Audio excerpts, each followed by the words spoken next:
What's the idea of leaving our newborn baby to my sister every day? I got a call from my husband while he was at work.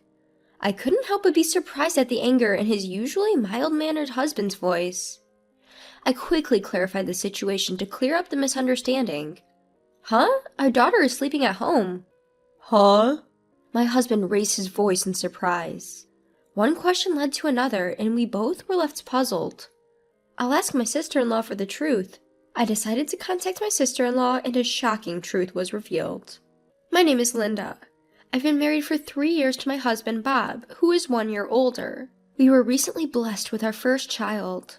Our daughter's name is Hannah. Hannah is so adorable, but I'm having a tough time as a first-time mom. Since my parents live far away, I didn't have the option of returning home for childbirth. So, since I was discharged from the hospital, I've been a one-woman show during the day. It wouldn't be an exaggeration to say that I've managed to get by thanks to Bob, who is very attentive to Hannah. Even when he's tired from work, he never complains, whether Hannah is having trouble falling asleep or waking up crying in the middle of the night. I think the fact that Bob is such a mild-mannered person allows me to deal with Hannah with hardly any stress. I was truly grateful for his presence. So, I was taken aback by this sudden call from him, and especially by the anger in his voice. Linda, I just got a call from Mom. What the heck is going on?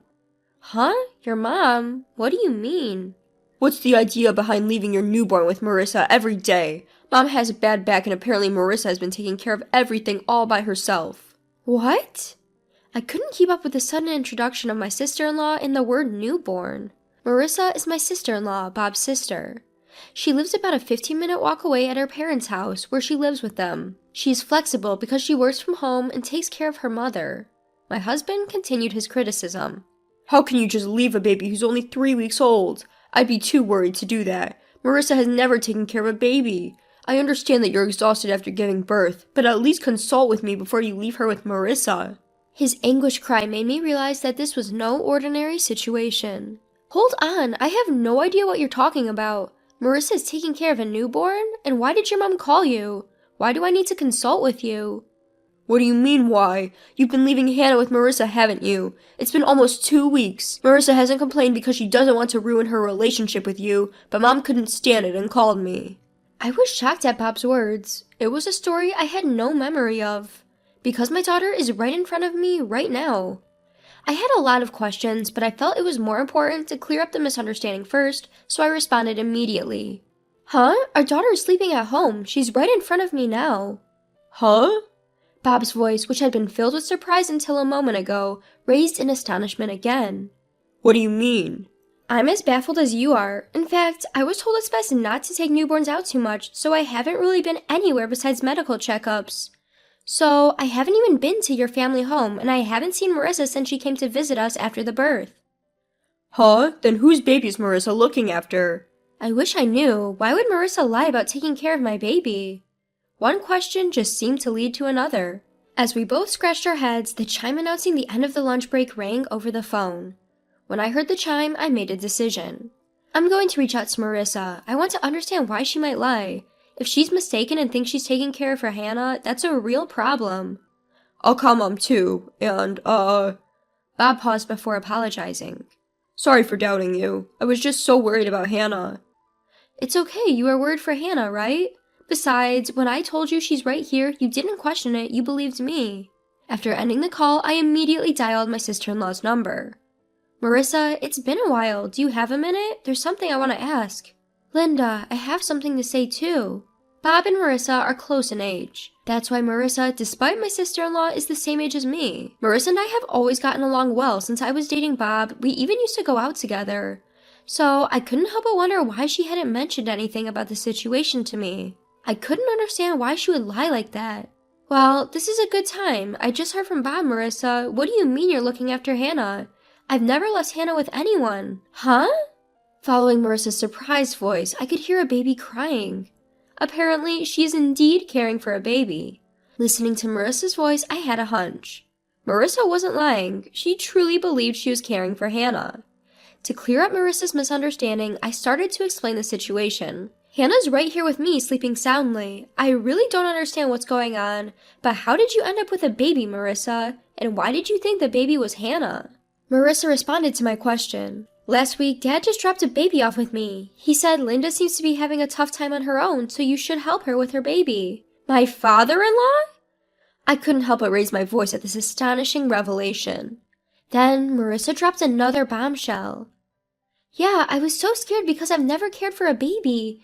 I hadn't heard anything from you, Linda, and when I thought about calling you, Dad said, if you call Linda, she'll just get worked up. Don't you have any consideration for your sister-in-law?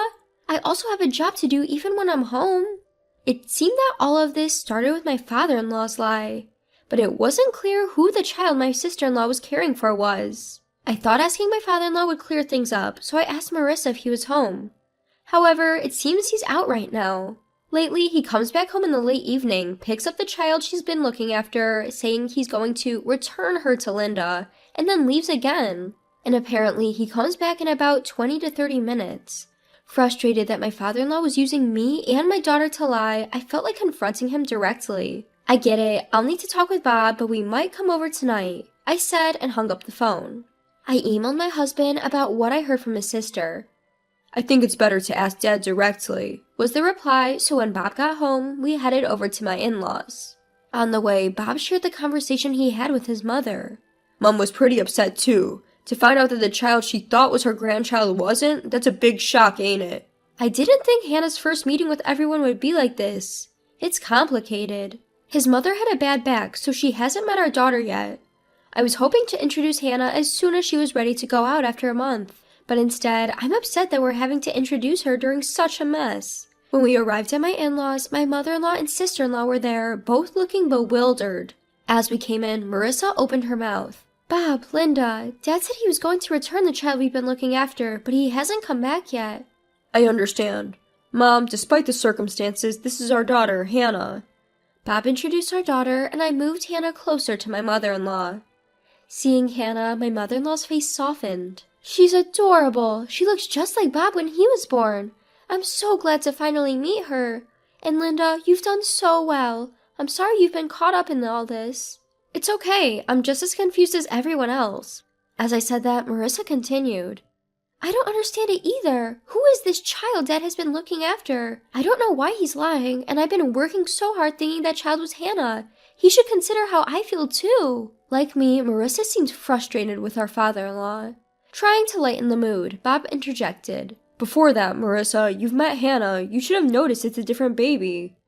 Well, don't all babies look similar? I thought I felt something odd, but I thought maybe their faces change over a few days. Marissa hastily began to defend herself. That's when our father-in-law came back. I'm back. Wait, why are Bob and Linda here? From our father-in-law's panic, it was clear this whole thing was his lie. The rest of us seemed to agree, and we all gave him hard stares. Unable to stand the tension, our father-in-law started to stumble over his words.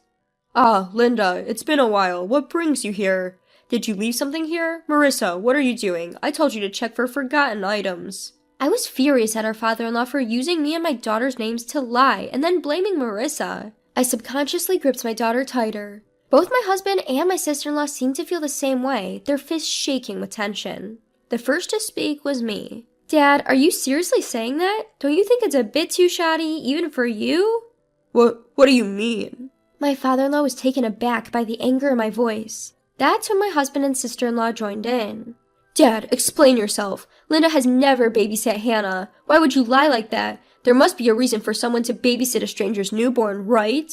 That's right. You tricked me into babysitting. Who is that child? I'm scared even if it's my brother's child, let alone a stranger's. I won't do it again. Do you have any idea how much this has set back my work? With the two of them firing off at high speed, our father-in-law was at a loss for words. While the three of us were glaring at him, wanting to know the truth, my mother-in-law was different.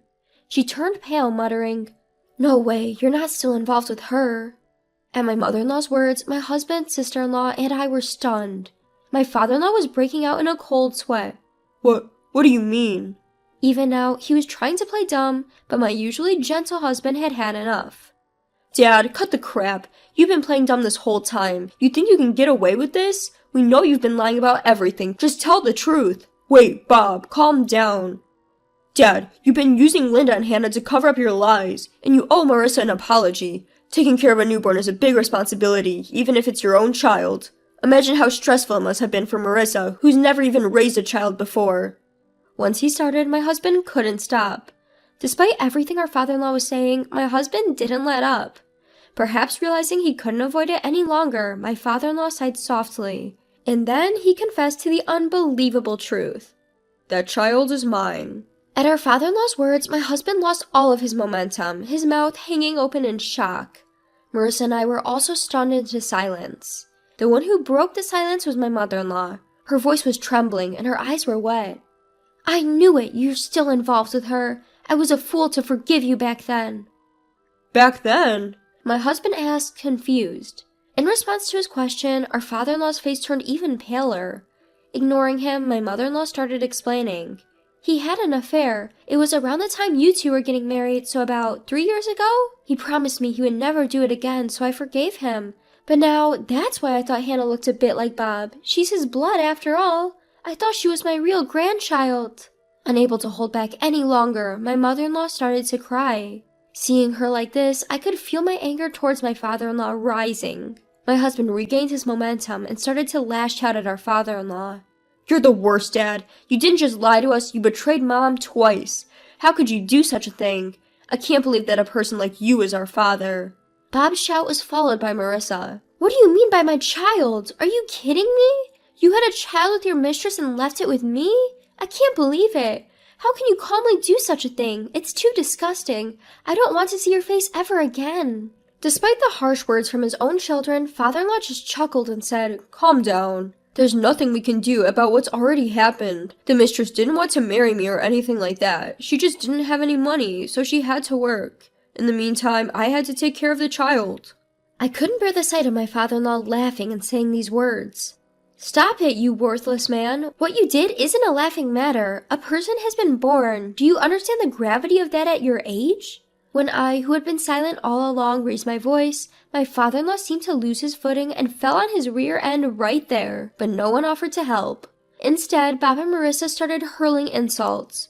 You shitty old man, you're no longer our father. I can't stand you physically. I don't want to see your face ever again. Even when confronted by their words, my father-in-law still tried to brush it off, saying, Don't say things like that. Seeing this, my mother-in-law sighed dramatically and glared at my father-in-law. I don't have the confidence to keep up with someone like you anymore. Let's get divorced. Wait, didn't you forgive me last time? My father-in-law's artificial smile faded and his face sagged with wrinkles. The careless demeanor from earlier disappeared and he suddenly became serious. Sure, I made a mistake by cheating, but if letting off steam outside makes our home peaceful, isn't that a good thing?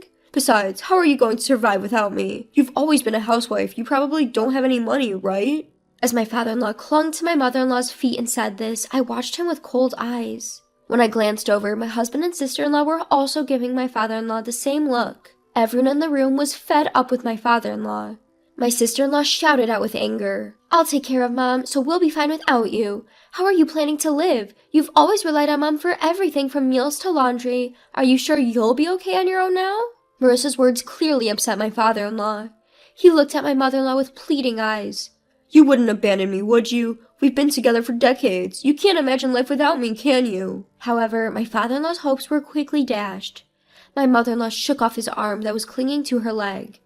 Stop joking. How much do you need to belittle people to be satisfied? Who do you think wants to be with a cheater? I'm going to divorce you right now. If you like her so much, why don't you go be with your mistress?